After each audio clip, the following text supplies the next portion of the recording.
আমরা সকাল থেকে এই পর্যন্ত যে ক্লাসগুলো করছিলাম মানে থিওরি আলোচনা করা হয়েছিল, কিন্তু এখন জাস্ট প্র্যাকটিক্যালি দেখবো যে ইভাপোরেটরের ভিতরে মানে এটা তো split type air conditioning system, তাই না? স্প্লিট টাইপ এসির একটা আউটডোর ইউনিট, একটা ইনডোর ইউনিট। তো এই ইউনিটের ভিতরে এখন আমরা যে কানেক্টিং টিউব গুলা ফিটিং করলাম না, এখানে একটা চিকন একটা মোটা, মোটাটা কি লাইন? আর এইটা এটা কি ডিসচার্জ লাইন? এটা হলো কি লিকুইড লাইন। এটা কিন্তু ডিসচার্জ লাইন না। এই লাইনটা কোথায় গেছে? ভিতরে ঢুকছে, ইভাপোরেটর ঢুকছে, ঢুকে তারপর ফেরত আসছে কোনটা? এই যে সাকশন লাইন দিয়ে আসছে না? তাহলে এই যে আমরা যদি একটু একটু লক্ষ্য করি, আমরা আরেকটা এসি কিন্তু এটা খুললাম, তাই না?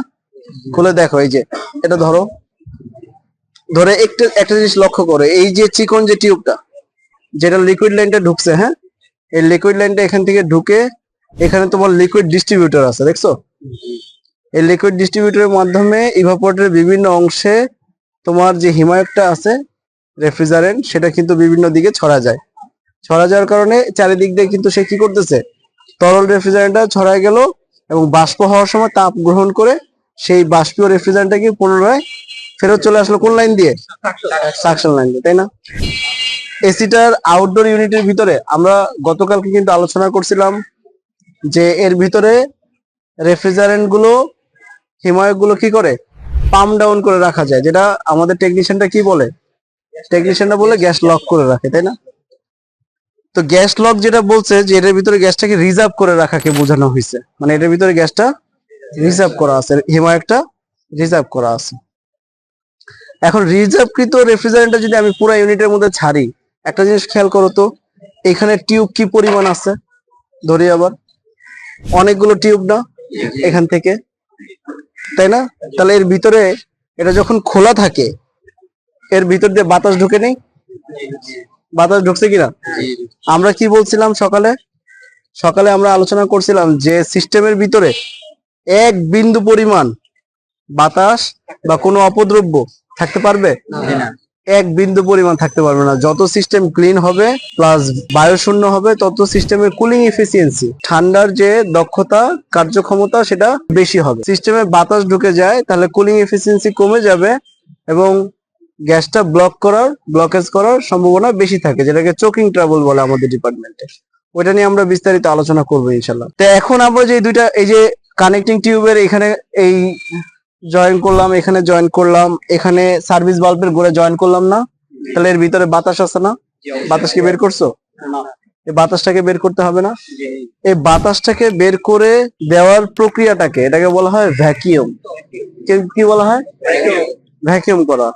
তো এই ভ্যাকিউম করার পদ্ধতিটাকে করতে হলে আমাকে কি করতে হবে? এরকম একটা ভ্যাকিউম পাম্পের সাহায্য নিতে হবে। এই ভ্যাকিউম পাম্পটা কি করব? স্টার্ট দিব, লাইন দেই। কম্প্রেসার দিয়ে ভ্যাকিউম করার কোনো নিয়ম নাই। আমরা জাস্ট যেহেতু ভ্যাকিউম পাম্পটা আমাদের চোখের সামনে একটু পুড়ে গেল, সেহেতু আমরা দেখাচ্ছি, এটা ঠিক করে আমরা আবার ইয়ে করবো না ইনশাল্লাহ। হ্যাঁ, এই যে ইউনিটের ভিতরে যে বাতাসটা আছে সেই বাতাসটা বের করে দিতে হবে না? যদি বাতাসটা বের করে না দেই, তাহলে আমরা যদি গ্যাসটা ডিরেক্ট এখান থেকে এলএনকি থেকে ছেড়ে দিই, তাহলে কি হবে? বাতাস আর গ্যাস মিক্স হয়ে যাবে না? তাহলে ঠান্ডার কার্যক্ষমতা যেটা, সেটা কি কমে যাবে, তাই না? এই জন্য আমাকে কি করতে হবে? এই ইউনিটটাকে আগে কি করতে হবে? এর ভিতর থেকে বায়ু শূন্য করতে হবে। সেটা কিসের সাহায্যে? ভ্যাকিউম পাম্পের সাহায্যে। পাম্পটা কোথায়? এই যে ভ্যাকিউম পাম্পের সাহায্যে। এরকম ভ্যাকিউম পাম্প গুলো বিভিন্ন সাইজের হয়ে থাকে, বিভিন্ন ক্ষমতা সম্পন্নের হয়। এখন ভ্যাকিউম কতটুকু করবা, কিভাবে বুঝবো যে ভ্যাকিউম হয়ে গেছে? সেটা বোঝার উপায় কি? সেটা বোঝার উপায় হলো যে এই যে তোমার আমরা যে গ্যাস চার্জ করব কোন অংশ দিয়ে? কম্পাউন্ড গেজ মিটার দিয়ে। কোন গেজ মিটার দিয়ে? Compound gauge metre. Compound gauge মিটারে 0 থেকে 30 ইঞ্চ অফ মার্কারি দেওয়া আছে না? 0 থেকে কি আছে? 30 ইঞ্চ অফ মার্কারি। মানে যত নিচের দিকে কাটাটা যাবে তত বেশি ভ্যাকিউম হলো। এখন কতটুকু দরকার? আমাদের স্ট্যান্ডার্ড হলো 29.99 ইঞ্চ অফ মার্কারি। আমি কি কথা বুঝতে পারছি? কত? 29.99 ইঞ্চ অফ মার্কারি হলো কি পারফেক্ট ভ্যাকিউম। এখন ভ্যাকিউম আমরা কত সময় করব? এটা হলো প্রশ্ন। ভ্যাকিউম আমরা কত সময় করব বলতো? যতক্ষণ পর্যন্ত 29.99 ইঞ্চ অফ মার্কারি না আসবে। এটা নির্দিষ্ট কোনো টাইম নাই।